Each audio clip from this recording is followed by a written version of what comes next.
being a black guy driving a lifted truck, I'm telling you, when I get out of my truck, people are not expecting me to get out of the truck. What's up, everybody? It's your boy Q. You know who, back, baby, with another video. I think I've come kicking it with your boy Q today, man. So today, man, I want to talk about things I've learned by daily driving a lifted truck, guys. Again, I probably picked the worst day to do this. It's hot. I got a black t-shirt on. Hey, shout out to my boy Jack. Be quick, man. Y'all definitely go check him out. Let's go. So this is my 2015 F-150. I'm on a 6-inch lift. I'm running 37.5-inch tires on 24-inch rims, guys. I do have the Rough Country Vortex coilover system, so I'm now probably at like 7.5-inch lift overall. First time watching my channel, I'm not a negative person. I don't like to cause drama. I'm not trying to ruffle no feathers or anything like that, guys, but I'm just being real. Being a black guy driving a lifted truck, I'm telling you, when I get out of my truck, people are not expecting me to get out of the truck. I'm telling you guys, it just is what it is. Let's just be 100. Lifted trucks, stuff like this, it's been related to Caucasian people, white people, and not really black people. You got a lot of black people now getting into it. Again, I'm not trying to stir anything up. I'm just saying, people don't expect me to get out the truck when I get out. I can tell you right now. But I think it's growing, and a lot of people are getting into this whole thing anyway, you know, black, white, Asian, Hispanic, whatever the case may be, gender and race aside, women drive lifted trucks now. I think it's a growing popularity, and that's a good thing. It's not a bad thing. But I just know that when I get out, people don't expect me to get out. The other side of that, if you're a little bitty short guy, you know, most people, when you get in there, they see this pull up and they see a little short guy jump out, they look like, bro, why are you in that big truck? The person behind the wheel is usually stereotyped. That's what I'm gonna say. People stereotype those people who's behind the wheel of the truck. Another thing I noticed, again, not to ruffle any feathers here, guys, is that older people don't like this, but guys, they don't. They look at your truck like, why are you putting those big wheels and tires on there? It's not gonna fit, you're gonna mess up the components, you can't tow with it. When I say, oh, like, you know, your grandpa, like grandpa, like just the older people, guys. During this time, this wasn't a thing. These big wheels and tires, lifting the trucks highway to the high, tires sticking way outside the body, you know, it just wasn't their thing. So they don't like it. When I got these 37s put on there, 24s, literally the guy was like, who told you that would fit? Like, well, you know, I did my research, you know, it should fit, I'm ready to trim. He was like, huh, it just don't make no sense, but we can try to put them on there. You know, so, you know, this is what to do. They do not like it. They don't like it. The old guys don't like it. Next thing I noticed, and if most people probably like this too, you're gonna like this one, is it draws a lot of attention, guys. The truck draws attention from everyone. If you're one of a lay low type person, don't want attention on you when you're driving, hey, you definitely consider not getting a lifted truck, because you're gonna draw a lot of attention. This next one I think is funny. I get this probably the most, is the little guy syndrome, guys. Basically, you have a nice truck, somebody has a truck equally as nice or not as nice.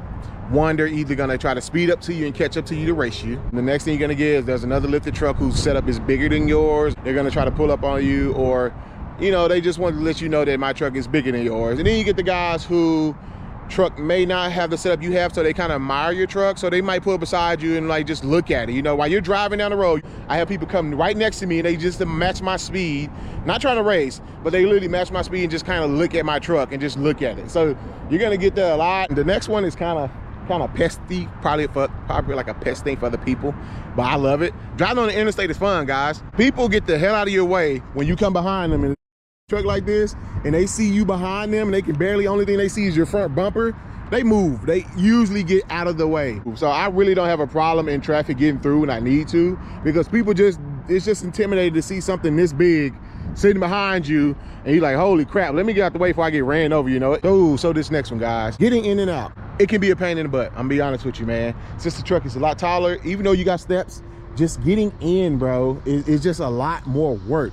I have actually ripped 2 pair of jeans and a pair of slacks getting in and out of my truck. I'm not even lying to you. It just becomes a task. If people have not rode a lifted truck before, every time they get out of my truck, they almost fall every single time. So I had to kind of get a disclaimer like, hey, be careful getting out the truck. It's just a lot taller than you think. So when you take that step and jump down, it's like a boom. It's like, whoa, you know, but hey, it's part of the lifestyle, man. Next one, this is kind of catch-22. General maintenance. I noticed it's easier. Honestly, it's only easier when it comes to oil changes, because the truck is lifted already. You don't have to have a jack. I literally can just slide under there, do my oil change thing, and then do everything back. Now, the hard part is, anytime we have to do work on the engine bay area, that's where it gets hard, because the truck is so much taller, guys. it's very, very hard to reach inside the engine bay. I'm gonna be real with you. So my next tip would be always keep a ladder in your truck. I actually have a ladder in my truck, and I just check it. I don't have my ladder in my truck anymore. So I'm curious where the hell is my ladder because you're gonna need it trying to get up to the engine bay to do some work on it. The next one is just some of my experience too.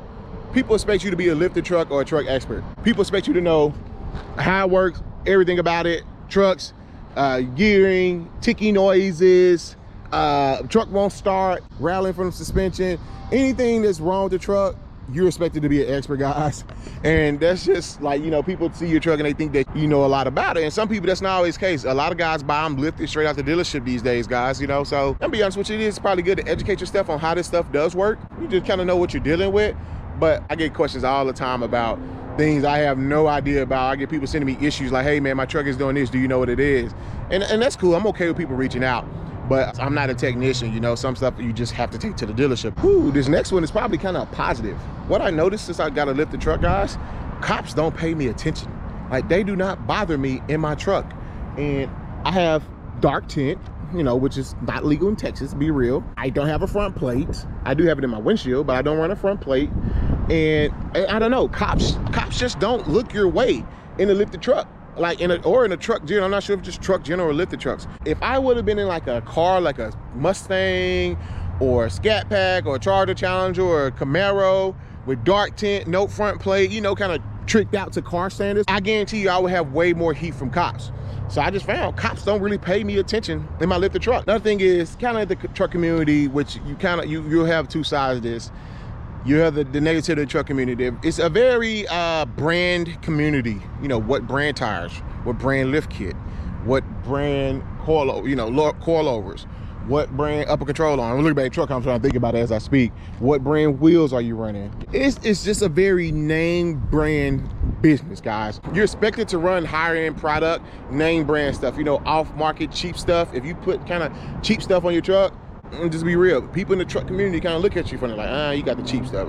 I said this in another video, I made a whole video about it. I'm not gonna beat a dead horse. I'm not trying to keep things negative. I like to be a very positive person. That stuff shouldn't matter. I'm telling you, you get into the lift truck thing, people are gonna look at the brands you're running on your stuff. It just matters. I don't know why, but it matters. It's probably like that in the car community as well. It's part of the game. It is what it is. Those are things I have experienced since driving and owning a lifted truck. I just thought those were some very unique and different things that some people may not experience, you know. But comment below if you can relate to anything I said. It's your boy Q. We'll say bye to Red. Bye, Red. All right, peace.